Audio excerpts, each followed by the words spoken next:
апам қасый бересің. Соның апам арқасын қасыйым ғой, осып қасып беремін. Вах, тілектес жанның қолап күшті. Деп қояды, ол мені алдап қастық қоятын шығар. Мәз болып қасый берем. Ана қасығанда аққай сол тоғын төгіліп қалады. Арқасын қастық қояды. Ана біздің көкеде шебер ғой. Бізбен деген талай жаңағы көп нәрсе істейді. Шинканың босанып келгенде ғой, ол айтатын. Не қылайды? Шинканың босанып келгенде ғой, бәріміз әңгіме айтып отырмыз. Түсіп жатырмыз. Қараған әңгіме айтып, сондай біреулер атын айтады, бірдеме деп айтып келеді. Пәленше атын да айтып қойды, бірдеме. Мен өзім айтып көрген жоқпын, қадеш деп қоямын. Айтпағанын қайсы деген ғой. Апа деп берем. Апа кешір деп сөйтіп жатыр. Апа дейді ғой. Адам жамансаса да. Соған бір күн қызық бар. Мұны Амантайдың істемейтіні жоқ қой. Бір күн аладан деген жүріп кетпейді. Айтшы, апа дейді ол кезде. Кім? Апа дейді, маған айтады. Апа дейді. Апа, неғылым, кім еді ана? Тұт деп айтады ғой. Кім еді дейді маған айтады. Әдебиетте да. Атын айтырайын деп тұр. Иә. Соны жаңағы мен айтамын ғой. Сондайды кім неғыл дейтін еді, бүйтіп күшті қылғататын деп қояды. Мәншікпен бүйтіп кім еді деп қояды, маған айтады. Ақем атын айттым ғой. Ұмытып кеткенмін, оны айтып алып, ұмытып кеттім. Сосын бір күні тағы бүйтіп істемейтін жоқ мына Амантайдың. Бір күні айтып келді. Айтшы, апа, айтшы. Кім еді ана Жабаевтың аты кім еді? Жабаевтың аты кім еді деп қоймайды маған. Кетшейін. Жамбыл деп айтамыз. Сөйтсем айтады. Қолын шапалақтап кетті ғой. Енді бедейді. Жаңағы. Анауыңды айтам дейді маған. Не алайық? Бірдеме алайын дейді магазинде жегісі келеді. Тұтып қойған тиын бірдемемді беріп Ауыз бастырып қойды. Неге қорқып жүргенін білемін. Айтпай-ақ қоя. Айтпайсың қоя. Жаңағы берем. Ненің асыр екен деп қоямын, осы күні ойлайды. Соны кеше біздер ана келгенде атаның басына бардық. Сосын кейін барып құмға барамыз деді ғой. Құмға бардық қой. Құмға барған кезде жаңағы Амантай айтып жатыр. Мына жерде жаңағы асханаға баратын едік екеуміз. Тамақ пісіреді. Жеңешем тамақ пісіреді. Мен қасында еріп жүремін деп хабарын айтып жатыр бәрін. Бүйтеді жаңағы. Кешке жататын оқиды. Бармайын дейді. Таңертең ерте кетеміз ғой, 4:30-5-те. Ағай келіп, қызаннан көшіп келгеннен кейін, мен мұнараға аяғым ауырып, бір-екі ай мені ана асханаға, декретке шықсын деп жүр ғой. Асханаға, екі қабат екенімді айтпай, сол мені жаңа неге асханаға жұмысқа. Біреу шығып кеткен, біреудің орнына, білмеймін, ол да бір декретке кетіп қалған ба, білмеймін ау дейді. Ағай жаңа сіздің үйде. Содан жаңа асханаға барам, өзім аяғым ауырып. Ана Амантайға айтамын жаңағы.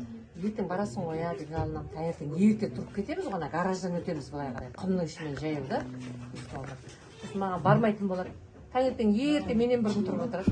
Сосын неге тұрып отқанда ана бір-екі рет оянуы қиын ғой. Бір күні бардым да, аштым да, трусин сыпырдым да көрпені жауып тастадым. Көрген жоқпын оны да, өтірік бүйтіп аштым да, ана трусин сыпырдым да көрпені жауып қалдым. Содан Таңертең менен бір күн тұрып отырады. Қатырған екенсің ғой. Бармайын деп, бұланады. Бармайын дедім болсағым, бармайын деді маған сөйтіп. Бара қойшы, таңертең бара қойшы деп жуаннан. Таңертең менен бір күн тұрып отырады. Екеуіңіз бірде-бір болған екенсіз ғой.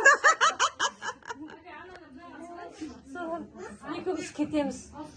Сөйтіп, кешке дейтін күн батқанда келеміз. Қыстың кездері ғой. Мен қасымда жүреді. Аманқұлға кетіп отырсып көрейін. Аманқұл істемеймін дейді де, бір уақытта далаға шықсам, Аманқұлға айна бейден, қазір қия келіп қоясың ғой, суат келіп қоясың ғой дейін. Істемеймін, не, мен істей берген бе дейді. Бір уақытта далаға шықсам, қимен су дейтін тізіліп тұрады ғой. Қайындарын сөйтіп жұмсаймын. Сөйтіп жұмсаймын, алдап жұмсаймын. Ол кезде балдар күшті. Амантай айтады ғой, сөйтіп бар ғой. Бізде үлкен екен деп жүрсек, өзіміздің азақ алдында екен ғой дейді. 4 жас екен ғой арамыз деп қойды да сонда. 4-5 жас екен ғой деп қойған.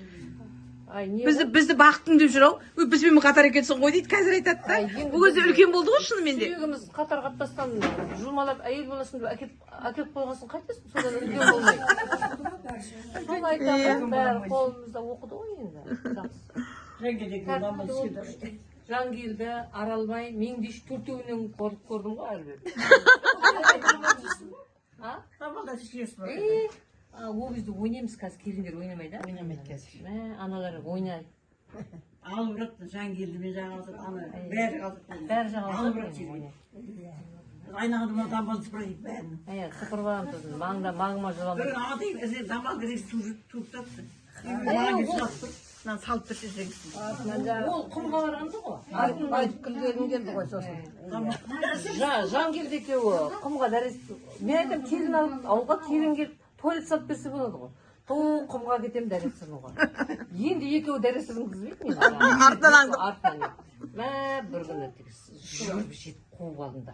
Дамбалына жабысып, ірзеңкісі жүріп кетті, нең қан дамбал дейсің оны?